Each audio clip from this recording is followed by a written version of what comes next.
Bonjour, bienvenue dans ma bibliothèque. Nous sommes à Montréal le 7 août 2014. Mon nom est Bruno Lalonde. Aujourd'hui, je vous parle de la revue littéraire La Compagnie à numéros et je vais vous entretenir d'un certain nombre de choses.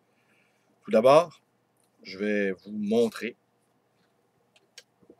le dernier exemplaire paru, paru le 21 juin dernier. 57 participants.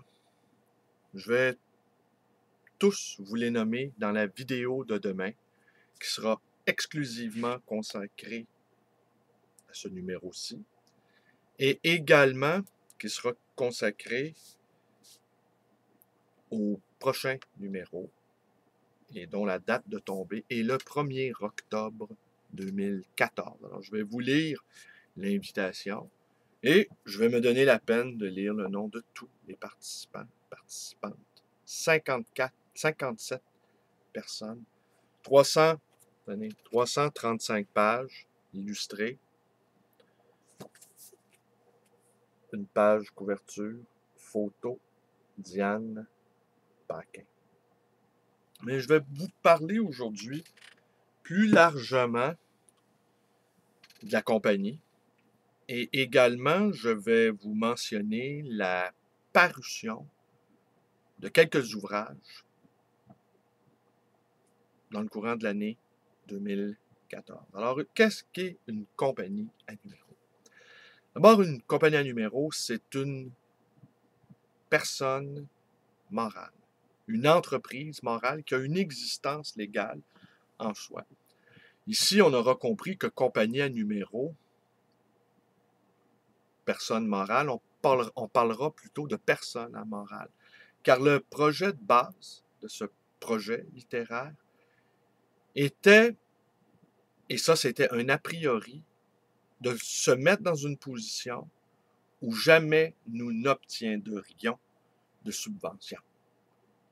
Alors, nous avons invité tout au long des 9 numéros parus les auteurs à laisser tomber la chemise, les auteurs, les dessinateurs, à se laisser aller dans des zones de leur créativité qu'ils craignaient d'explorer en toute liberté.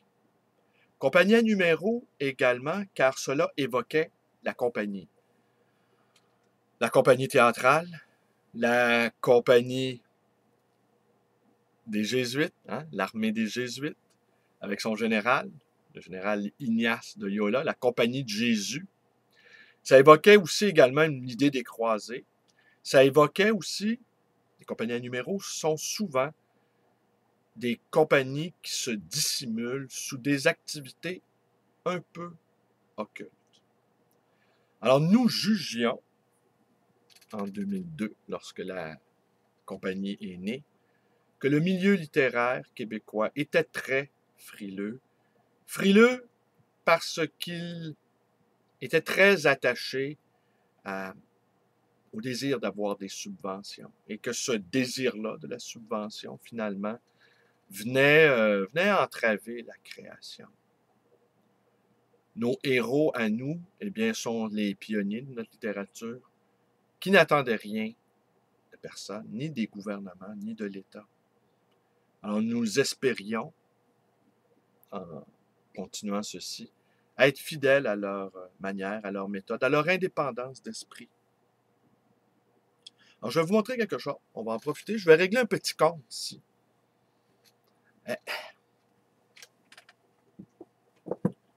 Je vous montre le premier numéro, donc paru en 2002. Et la page couverture est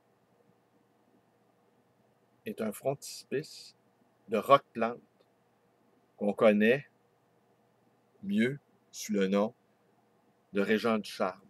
Nous avions obtenu, je vous ne dirai pas ici, mais nous avions obtenu de sa part la permission de publier une œuvre, cette œuvre-là, qui est dans mon salon et qui s'intitule Le Mont Saint-Égal. On aura compris encore le jeu de mots, les jeux de mots habituels de Régent du Charme. Alors voilà, lors du lancement de ce numéro-là, ma librairie, beaucoup de gens. Beaucoup de gens. Tout le monde était assez étonné qu'un petit libraire ait pu obtenir ainsi la permission de reproduire une œuvre de Régent Ducharme. Et quel ne fut pas mon étonnement de constater que dans ceci, j'ai laissé le prix, je l'ai acheté 3,99 au Colisée du Livre. Et lorsque j'ai vu ce livre-là dans une autre grande librairie de livres neufs, et ce livre-là est un collectif sous la direction de Marie-André Baudet, Elisabeth Agbert et Elisabeth Nardou-Lafargue aux éditions Nota Bene, paru en, attendez, je vais vous dire ça, paru en octobre 2009, donc 7 ans après la parution de ce numéro-là. Alors, ils ont fait une recension, entre autres choses, des premières de couverture de livres et de revues illustrés par Roch Plante, que je vous montre à l'écran. Ai-je été étonné de constater que la revue, ici, n'y figurait pas. Je ne plaiderai pas l'ignorance, car l'une des trois directrices de la revue était au lancement et elle s'est portée acquéreur, donc, du premier numéro de la revue La Compagnie à numéro. Donc, elle ne pouvait absolument pas ignorer l'existence de ça. Qu'est-ce que j'en ai pensé? J'en ai pensé deux choses d'abord. La première, c'est leur stricte prérogative de ne pas apprécier le travail que nous faisons. Les gens ont le droit de penser ce qu'ils veulent de ce que nous faisons. C'est leur liberté. Et de notre côté, nous avons le droit également de nous en foutre de ce que les gens pensent de ce que nous faisons. Hein? La liberté, c'est quelque chose de circulaire. Là, il y a moins ça, généralement. Ils nous reconnaissent moins ce droit-là. Mais ceci se présente comme un travail scientifique, universitaire, et peu importe ce qu'on pense de la revue, c'était leur devoir que de le mentionner. Alors, on imagine que dans 20 ans, 25 ans, d'autres éminents chercheurs universitaires vont se pencher sur les pages couverture qu'aura illustré Roch Plante, et l'un d'entre eux dénichera l'exemplaire de la compagnie à numéro et se piquera, se vantera, se targuera d'avoir découvert quelque chose qui avait échappé à nos trois directrices. Il sera loin de s'imaginer que ça avait été une omission délibérée. Voilà comment fonctionne aussi le milieu universitaire. Après ça, est-ce que j'ai été étonné? Non, mais cependant, ils ont manqué une vente parce que si j'avais constaté que ce collectif faisait mention de l'existence de la revue La Compagnie à numéro, sans doute, je l'aurais acheté neuf sur le champ. Mais je pressentais bien qu'il n'y figurait pas. Alors, je me suis dit, un jour, je vais le trouver d'occasion, il ne coûtera pas cher. C'est ce que j'ai fait. Alors, qu'est-ce que je pense de tout ça? Ben, pas grand-chose. C'est un truc universitaire. C'est-à-dire, c'est ennuyeux au possible. Voilà. Alors, aussi, bon, il est temps qu'à continuer sur cette petite lancée. Les librairies de Montréal souffrent beaucoup. Vous le savez, plusieurs d'entre elles ferment. Et une des raisons, les universitaires achètent peu de livres. Ouais. Lorsque j'ai ouvert la mienne, il y a près de 20 ans, mes confrères me disaient « bonne chance. Milieu universitaire, c'est pas un bon milieu pour une librairie. » Et après 20 ans, je suis à même de constater que mes confrères avaient raison. Il y a très peu d'universitaires qui fréquentent ma librairie. Et c'est pas parce que les livres n'y sont pas intéressants. Au contraire, je pense que je fais de grands efforts pour, euh, pour alimenter ma librairie en livres de qualité. Mais toutes les librairies se plaignent du comportement des universitaires. Tous sans exception. Et je connais tout le monde dans le milieu presque. Et tous partagent le même constat.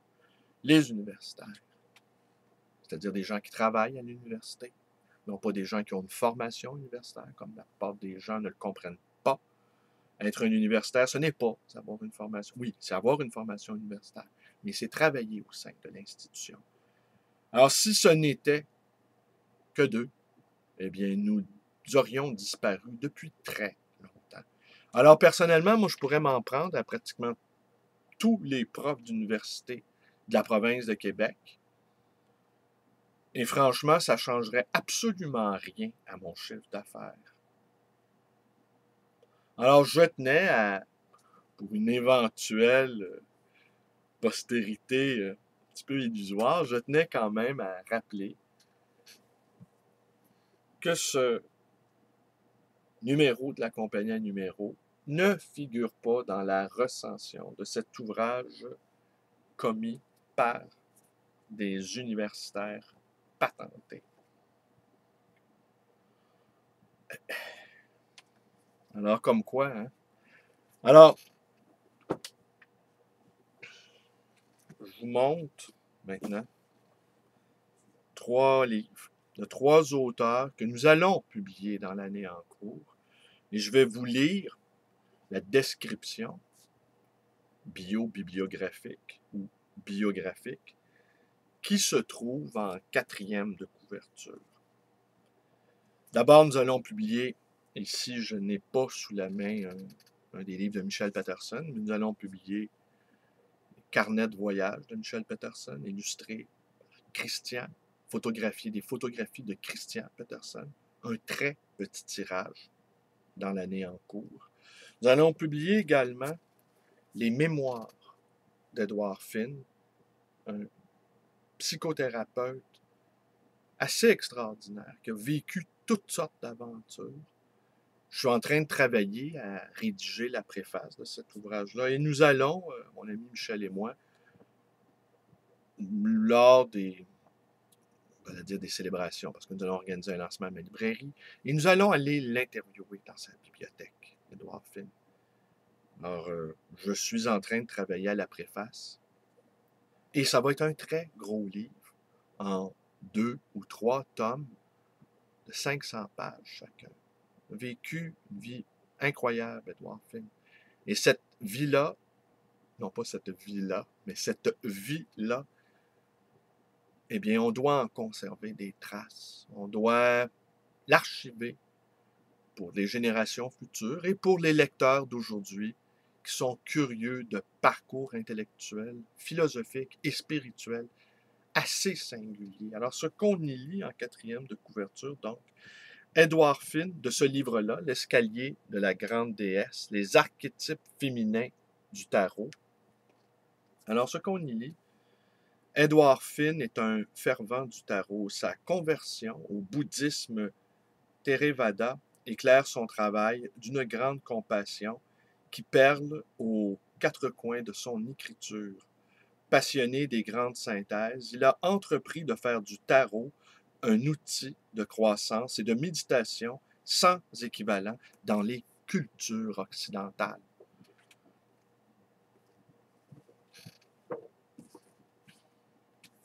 Jean-Marie Apostolides, un court roman autour d'un personnage littéraire très connu. On n'en dira pas davantage, ni ici, ni ailleurs. Et Jean-Marie, eh bien, ce livre-là va paraître aussi, ce livre-là de Jean-Marie va paraître d'ici quelques semaines à peine. Nous sommes en train d'y travailler. Alors, ce qu'on y lit, en 4e de couverture de ce livre, Héroïsme et victimisation, une histoire de la sensibilité, paru aux éditions du Cerf, dans la collection, aux éditions, oui, du Cerf. publié dans la collection L'Histoire à vif. Jean-Marie Apostolides vit et enseigne depuis plus de 30 ans aux États-Unis.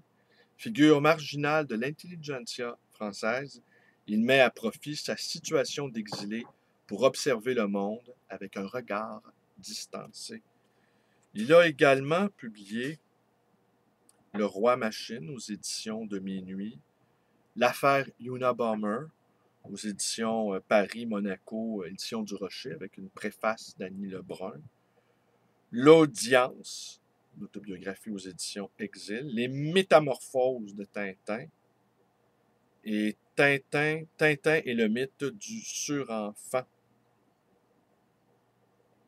Et également Guy Debord, Traces, revers et quart, paru aux éditions Sens et Tonka en 2001. Oui, Jean-Marie Apostolides, un autre personnage hors norme.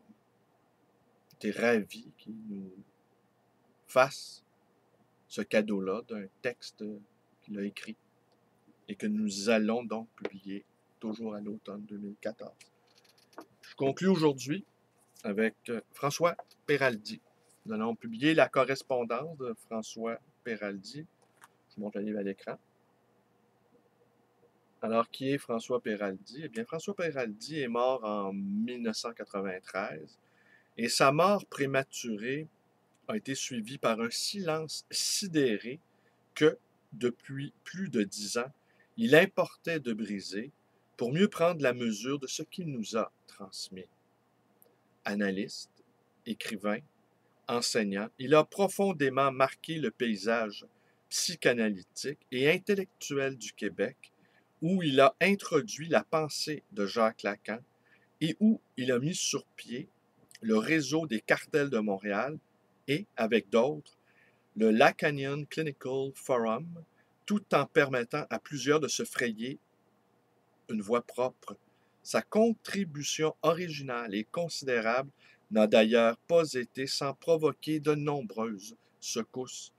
Donnant la parole à ceux qui l'ont côtoyé, cet ouvrage rend hommage au libre penseur qu'était François Péraldi, dont la voix unique continue de les habiter et remet en circulation ce que le psychanalyste a légué, en interrogeant la portée de ses avancées théoriques et en prenant le pouls de ce que sa dissidence a laissé en héritage. Et François Péraldi, grâce aux bons soins et au travail d'intercesseur de Michel Peterson, qui est également écrivain et psychanalyste, eh bien, nous avons un texte de lui assez extraordinaire dans ce dernier numéro. Alors, tous les livres dont je vous ai fait mention, tous les livres dont je vous ai parlé, là, eh bien, ça va être de tout petits tirages, car je pense que la micro-édition est l'avenir de l'édition. Et nous devrons nous passer des grands distributeurs et peut-être même des librairies de grandes et petites surfaces pour diffuser le travail des auteurs. On me dit sans cesse s'il y a trop de livres. Non, il n'y a pas assez de lecteurs, selon moi. Mais chaque livre, j'en ai l'intime conviction, chaque livre trouve son chemin. Chaque livre finit par trouver son lecteur. Parfois, cela prend du temps, parfois, cela prend des détours dont on n'a pas idée, mais chaque livre trouve son destinataire. Chaque livre qui existe a un lecteur qui l'attend à quelque part. Telle est mon intime conviction.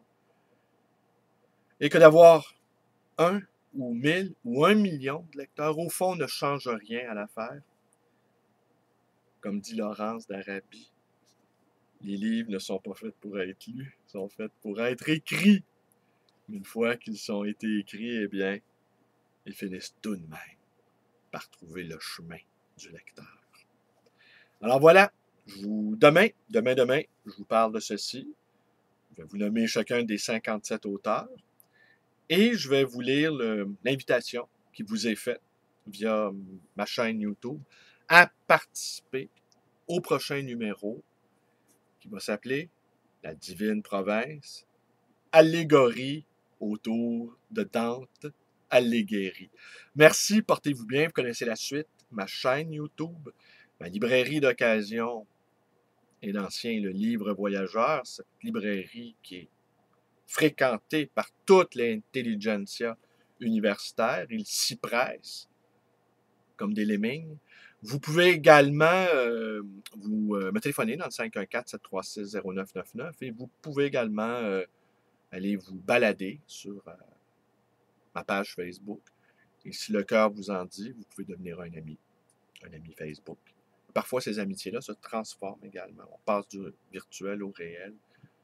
C'est assez étonnant toutes les aventures qu'on peut vivre sur Facebook.